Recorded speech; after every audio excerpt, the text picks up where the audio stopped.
Bom, e como é feito o diagnóstico das seizures, o diagnóstico ali do nosso paciente? A primeira coisa que vai ser feita vai ser a ressonância magnética ou a tomografia computadorizada, para verificar o que tem de alteração anatômica, morfológica ali na constituição neuronal e cerebral do nosso paciente, tá? Temos também o eletroencefalograma, que é o nosso EEG. Não confunda com ECG. O ECG é o eletrocardiograma. Aqui nós estamos falando de um eletroencefalograma. E o que esse eletroencefalograma faz? Ele vai avaliar a atividade elétrica, os disparos elétricos ali no cérebro do nosso paciente. E a gente tem algumas orientações sobre esse eletroencefalograma que é muito importante que nós possamos saber, tá? Quando o paciente for fazer um eletroencefalograma, nós vamos orientar o paciente a higienizar, a lavar o cabelo antes e depois do procedimento, para garantir que os eletrodos que vão ser colocados aqui, eles estão presos. Então, o paciente que apresenta um cabelo com oleosidade extrema, vai ser um pouco mais difícil a fixação dos eletrodos aqui e o exame pode ter algum tipo de interferência. Então, é importante lavar o cabelo.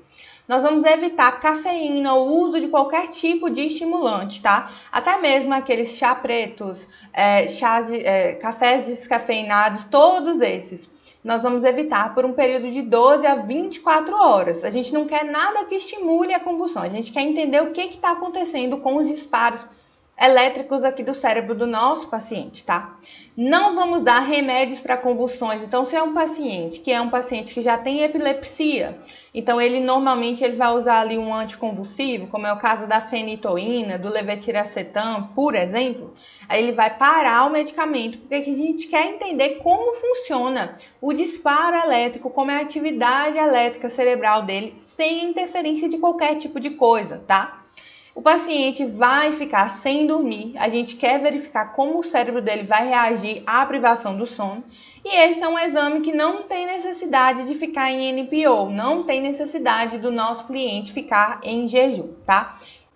E além disso, para investigar as causas de base que podem estar causando a convulsão, o paciente pode fazer um Complete Blood Count para poder ver ali a presença de infecções, de WBCs. O paciente pode avaliar a presença dos eletrólitos, alteração de sódio, alteração de cálcio, presença de toxicidade, exame toxicológico de urina, tudo isso para ver a presença de toxinas, tá? De medicamentos ou de drogas, tudo isso pode ser utilizado sim.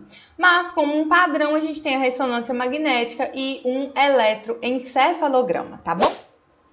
E qual o tratamento para as convulsões? A primeira coisa, vou relembrar aqui mais uma vez, para os status epiléticos, o nosso objetivo é parar a convulsão, nós vamos sedar o cérebro do paciente. Então, a gente vai administrar os benzodiazepínicos, que são o prazolam, diazepam, todos esses, lorazepam. Pode ser por via IV, por via retal, e façam um adendo aqui para mim, por favor, que pode ser também por via intramuscular, tudo bem? Todos esses são meios de absorção mais rápida aqui no nosso organismo, tá? E para pacientes que já estão ali em situação de epilepsia, que precisam fazer um controle, eles podem utilizar a fenitoína. A fenitoína é um anticonvulsivo e a gente vai aprofundar um pouquinho mais nela aqui. Lembrar da toxicidade da fenitoína, que eu também vou explicar. O levetiracetam, que é um outro antiepilético muito importante, que pode causar sonolência no nosso paciente. E existem algumas questões que perguntam se o paciente pode dirigir quando em uso dessa droga. Não, pois essa droga tem como side effects a sonolência extrema, tá? Então, para dirigir, o paciente precisa de uma permissão ali de segurança do Healthcare Provider. E agora nós chegamos no conteúdo top tested sobre as seizures.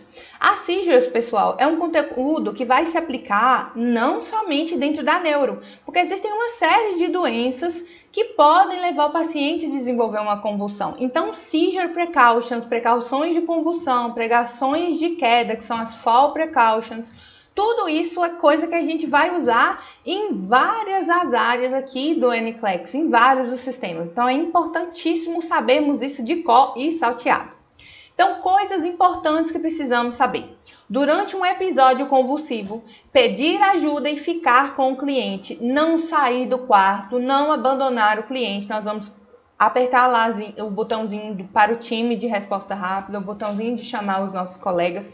E próximo tópico, ABCs, sempre pensando airway, breathing e circulation. Então, manter vias aéreas patentes do nosso paciente, não inserir jamais nada na boca do paciente. Um mordedor de língua. Não! Nada que vai inserir na boca do paciente pode ser feito aqui nesse momento de uma convulsão. Nunca forçar a mandíbula do paciente, é risco de lesão para o paciente e para nós enquanto profissionais. Então, não podemos fazer isso, tá? Se o nosso cliente ele estiver em pé ou sentado e começar a ter uma atividade convulsiva, o que nós vamos fazer? Vamos colocá-lo no chão em posição de sideline, que é deitado, lateralizado, e proteger o nosso cliente. Tirar tudo quanto for hazard, tudo quanto for risco, tá? Do ambiente. Não restringir o paciente ou segurar os braços do paciente no momento da convulsão. A gente sabe que o paciente pode se debater. O que a gente vai precisar é manter o ambiente seguro para o paciente. Não segurar, não restringir o paciente, que pode machucá-lo, tá? Causar lesões. Proteger a área ao redor do paciente de qualquer tipo de objeto que possa machucá-lo. Colocar as pads, que são as almofadinhas nas grades da cama. Fornecer privacidade para o cliente. Tudo isso vocês vão ver na ilustração que a gente fez especialmente para vocês, tá? Administrar as drogas para parar as convulsões. Então, no momento da convulsão, você vai administrar fenitoína? Não. No momento da convulsão, a gente precisa parar rapidamente. Então, vamos de lorazepam e de diazepam, tá? Antidiazepínicos. Virar o cliente para o lado, que é a sideline position. Administrar oxigênio e ter a sucção sempre ali à beira do leito. Lembra que nós aprendemos que o nosso cliente ele vai apresentar fruit saliva, ele vai apresentar uma saliva espumosa, uma produção de saliva muito grande, tá? Então, esse paciente ele tem riscos de broncoaspiração. Por isso, nós colocamos ele em sideline position e por isso nós temos que ter a sucção e o O2 disponível, available lá no ambiente, tá? E aqui a gente tem a nossa figura de seizure precautions e eu vou destrinchar essa figura aqui juntamente com vocês. Na seizure precautions tem algumas coisas que são importantíssimas para nós. A primeira delas é prover a privacidade do nosso cliente. Então, se o cliente está em um quarto que é dividido, nós vamos fechar a cortina, tá? Close the curtains, tá? Fechar a cortina para manter a privacidade do cliente. Evitar barulhos, excesso de luz, tudo que possa estimular o paciente a desenvolver uma convulsão, tá? As side rails up and padded, que são as grades laterais. O paciente, ele não deve ficar com todas as grades laterais da cama elevadas, tá? Então, normalmente a gente fica com 2 ou 3 no máximo grades elevadas. Se nós fecharmos todas as grades, temos um risco de incorrer em false imprisonment, tá? Em aprisionamento do nosso cliente. Então, a gente vai subir 2 a 3 rails, tá? 2 a 3 grades, tá? Da cama. Vamos colocar as almofadas, que são as padded, justamente para proteger o nosso paciente. A posição da cama, ela precisa estar em the lowest position, então na posição mais baixa. O paciente vai receber um pillow, um travesseirinho ali para colocar debaixo da cabeça. A loosened clothing, o paciente tem que estar com roupas frouxas. Então, no momento da convulsão, o que a gente tem que fazer? A gente tem que afrouxar as roupas do nosso paciente para não ter constrição. Sideline position, que é a posição lateral. Isso é muito importante. Lembre-se bem dos ABCs. Os pacientes têm risco de broncoaspiração. Então, a posição sideline vai permitir que, se o paciente tem algum tipo de vômito, de excesso de produção de saliva, não haja uma broncoaspiração aqui, tá? Isso é muito importante. Sucção e oxigênio precisam estar available, precisam estar disponíveis aqui para o nosso paciente. E aqui tem uma coisa muito importante. have a clock available, tá? A gente precisa ter um relógio disponível ali. Para que a gente colocou esse relógio aqui? Porque nós aprendemos que existe uma complicação das seizures chamado de quê? Status epilético. Então, se o paciente começa a apresentar uma convulsão muito longa, se ele começa a apresentar convulsões repetidas durante um período de tempo, eu preciso intervir de maneira rápida, tá? Então, ter um clock available é muito importante, porque depois do episódio de convulsão, o que a gente precisa saber? A gente precisa avaliar, fazer os assessments, avaliar o nível de consciência, fazer o assessment neurológico, neurovascular, fazer o assessment dos nervos cranianos do nosso paciente, sinais vitais do nosso paciente, todos eles.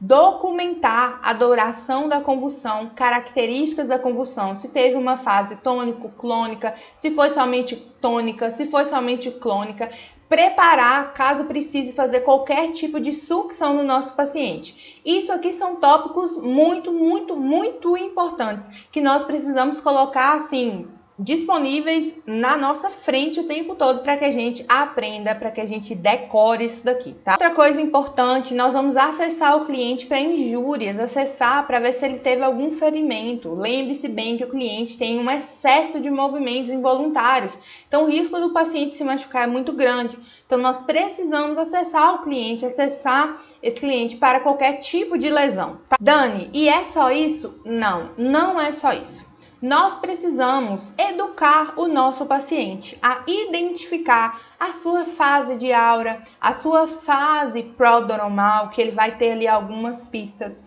Nós precisamos educar o paciente a ele também orientar as pessoas a monitorarem o tempo de convulsão, a duração das convulsões, os sinais que ele vai apresentar ali na fase pós-ictal. Isso o nosso paciente precisa ser orientado e as pessoas que estão com ele também.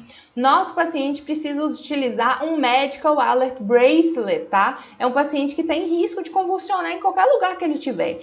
E no quarto de um paciente que nós estamos em Seizure Precautions, nós vamos garantir um alarme da cama, que é o Bed Alarm, disponível para o nosso cliente. Nós vamos garantir a privacidade e também termos a comunicação terapêutica, a empatia com os nossos clientes. Muitas vezes, como eu já falei com vocês, o cliente ele vai perder a sensação esfincteriana. Então o cliente ele pode ter as eliminações dele, ele pode ali acabar desprezando um pouco de urina, pode até mesmo evacuar. E o cliente não fica confortável nesse tipo de situação. Então, todas essas orientações que eu trouxe aqui para vocês são essenciais quando nós falamos de Seizure Precautions, quando nós falamos de convulsões.